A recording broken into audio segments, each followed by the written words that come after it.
पात्र काल्पनिक है, इसका किसी जीवित या मृत व्यक्ति से कोई संबंध नहीं है। तो क्या बनारस की थी सोनम गुप्ता? जानने के लिए सुनिए एक और नई कहानी। क्या सोनम गुप्ता बेवफा है? बात है 1996 की। कहानी है नागर मिसिर और अंकिता पांडे की। नागर मिसिर बनारस के 80 मोहल्ले के रहने वाले थे। उम्र 21 साल, रंग थोड़ा सांवला। अभी अभी विद्यापीठ से स्नातक तृतीय वर्ष की परीक्षा दिए हैं। और अंकिता गोरी, लंबे बालों वाली, मेकअप लिपस्टिक लगाकर एक खूबसूरत जवान दिखने वाली लड़की, मतलब जवान भी। मिसिर जी के सामने वाले दूबेजे के घर में अभी कुछ ही दिन पहले किराए पे रहने आई थी। काशी हिंदू विश्वविद्यालय में स्नातक प्रथम वर्ष में प्रवेश हुआ था। नागर मिसिर पंडित आदमी, अपने पिताजी के जजमानी का काम भी देखते और सुबह 80 घाट पर आने वाले तीर्थ यात्रियों को पूजा पाठ भी कराते। एक रोज अंकिता सुबह सुबह घाट के किनारे वाले मकान की बालकनी में नहाकर अपने गीले बालों को तौलिए से लपेटकर अपने कपड़े सुखाने के लिए फैला रही थी। और मिसिर जी गंगा स्नान करते हुए ओम सूर्य देवाय नमः बोल रहे थे और नजर अंकिता की तरफ थी। 2 पल के लिए अंकिता की नजर भी मिसिर जी को देखी और एक स्माइल कर दी, बस। तब से घाट के किनारे 2 काम एक साथ होने लगे। अंकिता का गीले बालों के साथ बालकनी में आके कपड़े सुखाना और नागर मिसिर का गंगा में ओम सूर्याय नमः के साथ सूर्य देवता को जल चढ़ाना। सूरज कभी लेट भी हो जाता, लेकिन मिसिर जी अपने धुन के पक्के रहते। बालकनी में उस चेहरे को देखने के लिए भीषण ठंड में भी गंगा में डुबकी लगाए रहते। नए नए प्यार की सुगबुगाहट उन्हें गर्मी जो देती थी। अंकिता एक रोज घाट पे आई। मिसिर जी भी घाट पे बैठे बैठे बोर हो रहे थे। आज को जजमान पूजा कराने नहीं आया था।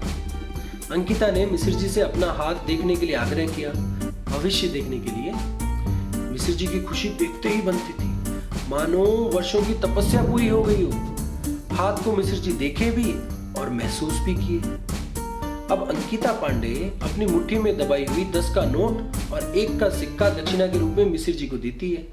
मिसिर जी पहले तो मना करते हैं, पर बाद में अंकिता की जिद करने पे 10 का नोट ले लेते हैं। अब हर रविवार अंकिता घाट पे मिसिर जी को हाथ दिखाती और 10 का नोट दे देती। ये अलग बात है, उसके प्यार में पड़े मिसिर जी रविवार शाम उसे सिनेमा दिखाने ले जाते, गोलगप्पे चाट खिलाते और कपड़े भी दिलवाते। अब आया दिसंबर का महीना। दिसंबर का महीना ठंड, अपनी उस अवस्था में जिस अवस्था में मिसिर जी की जवानी, मतलब दोनों एकदम प्रचंड। सुबह के 5 बजे थे, कोहरे से गंगा जी ढकी हुई थी। मिसिर जी पानी में स्नान करते हुए निगाह बालकनी की ओर लगाए हुए थे। 1 घंटे हुए, 6 बज गए। मिसिर जी सोच रहे थे अब तक तो आ जाना चाहिए था, कपड़े सुखाने में इतना लेट तो कभी नहीं करती। 7 बजे, 8 बजे मिसिर जी पानी से बाहर निकलते और फिर दीदारे महबूब की सनक उन्हें ठंडे पानी में ले जाती।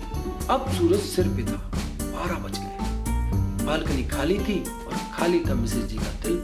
मिसिर जी को बुखार हो गया, शरीर तप रहा था। उसी बुखार में मिसिर जी अपने सामने वाले दूबी जी के घर गए, जिस बालकनी में अंकिता दिखाई देती है। अब मिसिर जी का शरीर ठंडा पड़ गया, मानो सैकड़ों विस्तर सांपों ने एक साथ डस लिया।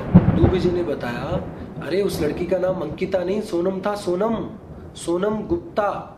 अपने जौनपुर वाले गुप्ता जी की बेटी यहाँ पढ़ने आई थी, पढ़ाई पूरी हो गई, अब उसकी शादी है अगले लगन में। लड़का बड़ा सरकारी बाबू है। मिसिर जी शादी आपको ही करानी है, पैसे वाले आदमी हैं हमारे गुप्ता जी, दक्षिणा में कोई कमी नहीं रहेगी। अब नागर मिसिर रात के 11 बजे घाट के किनारे आए, हवन कुंड में आग जलाई और अंकिता, जो अब सोनम गुप्ता है, के दिए हुए खत और 1-2 उपहार को ओम बेवफाए नमः, ओम बेवफाए नमः स्वाहा करते हुए जला दी। चैन अब उनको रात में भी नहीं था।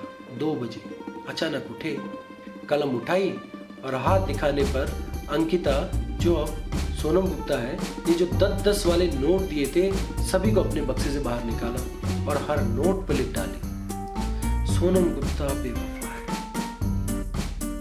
मित्रों, इस पगलैत प्यार की खातिर इस कहानी को लाइक करें, शेयर करें और कमेंट करें।